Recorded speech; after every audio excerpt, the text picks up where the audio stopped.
Bonjour, bonsoir à tous. Aujourd'hui, on va parler de la fiscalité d'une agence OnlyFans, puisque personne ne le fait, puisque personne ne s'y intéresse, ou alors tout le monde est à Dubaï, donc forcément la fiscalité, c'est pas forcément leur fort. Donc aujourd'hui, on va un petit peu en parler pour comprendre comment est-ce qu'on gère la TVA, mais aussi la fiscalité de manière générale. Au début, je voulais faire uniquement sur la TVA, mais je me suis dit que c'était plus intéressant d'avoir un aspect beaucoup plus global, fiscalement parlant, justement d'avoir une base solide en termes administratifs, comptables, fiscales, pour savoir qu'est-ce qui est le plus intéressant en termes de structure juridique, d'optimisation fiscale lorsqu'on crée son agence OFM. Alors déjà, il faut distinguer deux types de plateformes exclusives, celles qui sont françaises et intra-UE et celles qui sont étrangères hors UE. Donc français, j'ai pris l'exemple de Mime qui est largement la plus utilisée et étrangère, j'ai pris OnlyFans que tu connais forcément si tu es ici.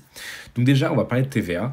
Si le client est en France, les deux vont facturer la TVA de 20% puisque c'est considéré comme du service.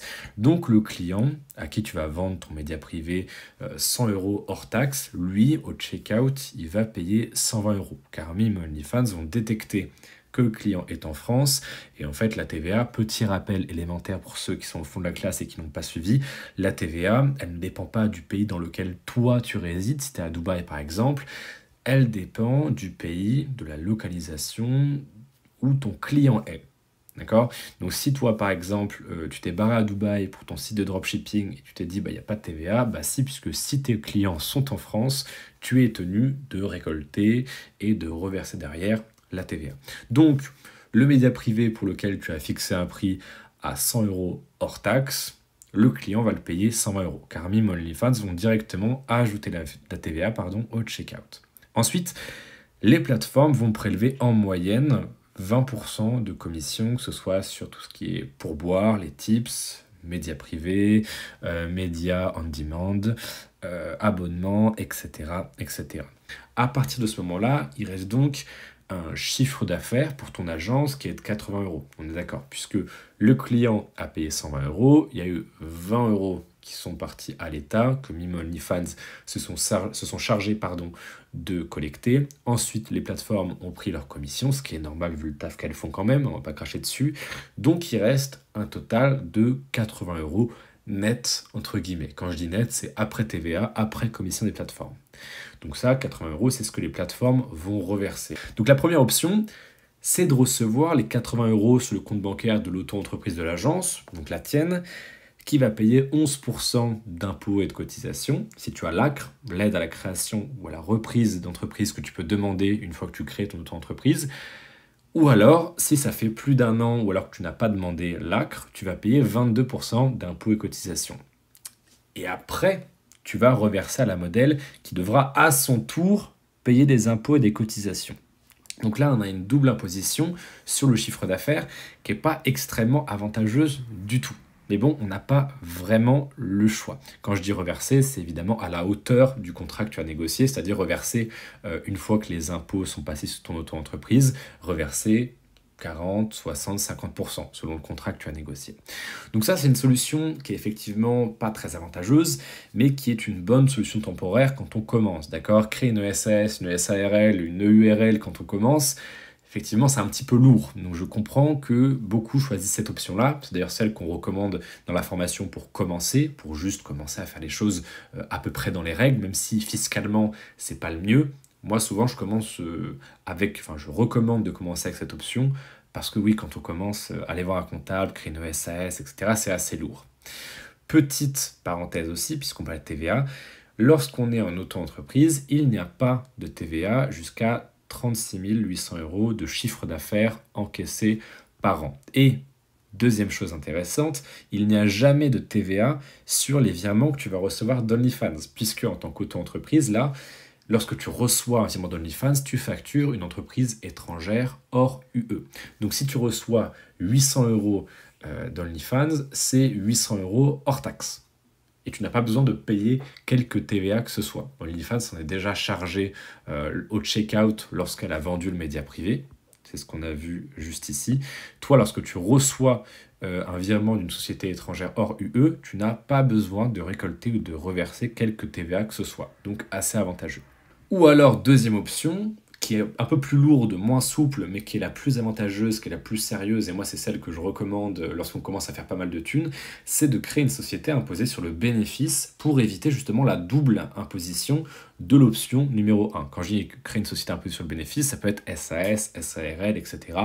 On verra ça plus en détail dans les prochains modules de la formation, mais globalement, il faut une société imposée sur le bénéfice et non pas sur le chiffre d'affaires. Sinon, tu as une double imposition. Tu fais 100 euros de chiffre d'affaires net, même si tu en reverses la moitié, donc 50% à la modèle, bah toi, si tu as imposé sur le chiffre d'affaires, tu vas être imposé quand même sur les 100 euros. L'État s'en fout en fait. Donc il faut absolument créer une société un petit peu plus lourde, forcément, qui va nécessiter plus des comptables, etc. Donc un petit peu chiant. Mais quand tu veux faire des millions, forcément, tu vas pas te dire « Ouais, moi j'ai envie de rester en auto-entreprise toute ma vie. » Il faut être cohérent. Donc ainsi, tu seras imposé uniquement sur la commission de ton agence. Donc je t'ai fait un petit schéma. OnlyFans t'envoie 80 euros net. Vous êtes signé à 50-50. Donc ta structure OFM SaaS va garder 40 euros. Et tu vas reverser 40 euros à la modèle. Donc de son côté, la modèle, si elle est... parce qu'elle va vouloir rester en auto-entreprise. Les modèles veulent... très rarement, à part quand c'est des Ruby Nicara, etc., et encore elle s'expatrient à Dubaï, créer des grosses structures type SAS, SARL. Donc la modèle, elle va jamais, très souvent, vouloir créer une structure complexe, lourde, avec des comptables, etc. Et donc c'est aussi une plus-value que tu apportes, toi, en tant qu'agence, au-delà du chatting, au-delà du conseil, etc., tu vas apporter justement ce conseil comptable, fiscal, etc. Tu vas lui permettre aussi de garder cette structure juridique très souple, très cool qu'est l'auto-entreprise. Donc elle, de son côté, tu vas lui reverser 40 euros, la moitié.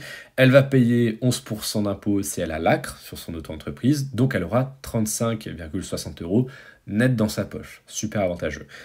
Et toi, jusqu'à à peu près 45 000, c'est ça le taux d'IS réduit. Tu peux vérifier, mais c'est à peu près ça si je dis pas de conneries. Regarde, je vais regarder. 42 500 euros, très exactement. Si tu fais en dessous de 42 500 euros de bénéfices, eh bien tout ce montant-là, même si tu le dépasses, en fait, tu auras toujours 42 500 euros de bénéfices qui sera imposé seulement à 15%. Donc toi, ta société, à la fin, aura 34 euros net, ce qui est super avantageux. Et si tu rémunères des chatters, etc., eh bien, le bénéfice sera réduit et donc ton imposition aussi sera réduite. Donc c'est super intéressant, fiscalement, c'est la meilleure option.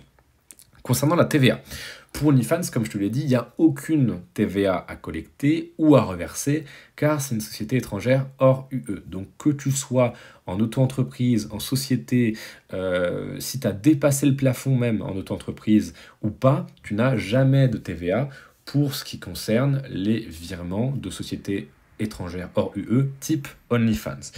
Pour Mime, en revanche, puisque c'est une société française, si tu as réalisé par exemple un CA net, donc après les commissions de la plateforme, etc., de 8 333, j'ai pris ce chiffre pour que les calculs soient simples, je pense que tu as compris pourquoi, sur la plateforme et que tu es assujetti à TVA, donc si tu as une société type SAS, SARL, etc., ou une auto-entreprise ayant dépassé les fameux 36 800 euros de chiffre d'affaires annuel, alors tu vas devoir dire à Mime que tu es un compte professionnel, que tu es assujetti à TVA, et donc Mime va t'ajouter la TVA et te faire un virement de 10 000 euros TTC. Ce qui est génial car c'est là où j'ai compris en fait la fameuse phrase d'un comptable que j'avais vue lors d'une vidéo il y a à peu près 2 ans, qui disait la TVA n'est pas une taxe. Et ce bouffon en fait n'avait pas compris que lui, son cabinet comptable étant toujours B2B, oui effectivement la TVA ça ne changeait rien. Mais pour nous qui venons du B2C, très souvent, bah oui la TVA est une taxe car on l'absorbe. Mais là effectivement, puisqu'on fait du B2B,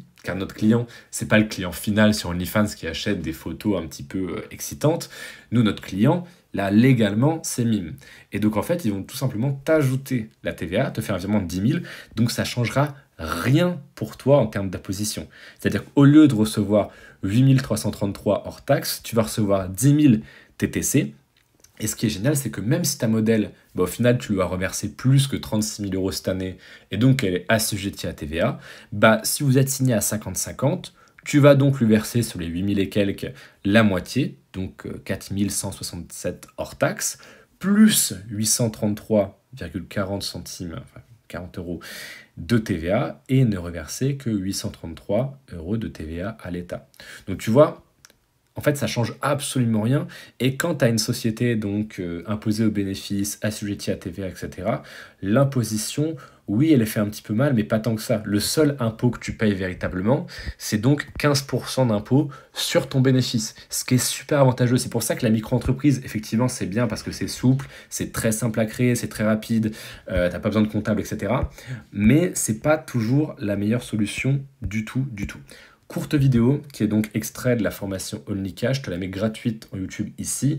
Et si tu veux rejoindre la formation, il y a plus de 90 modules de ce style dans la formation qui concerne toute la partie acquisition, fidélisation, conversion, fiscalité, petits tips, etc. Tu as énormément de bonus. Si tu veux tout savoir de cette formation, de ce programme, je te mets le lien de la page de présentation juste en dessous, tu peux lire ça tranquillement.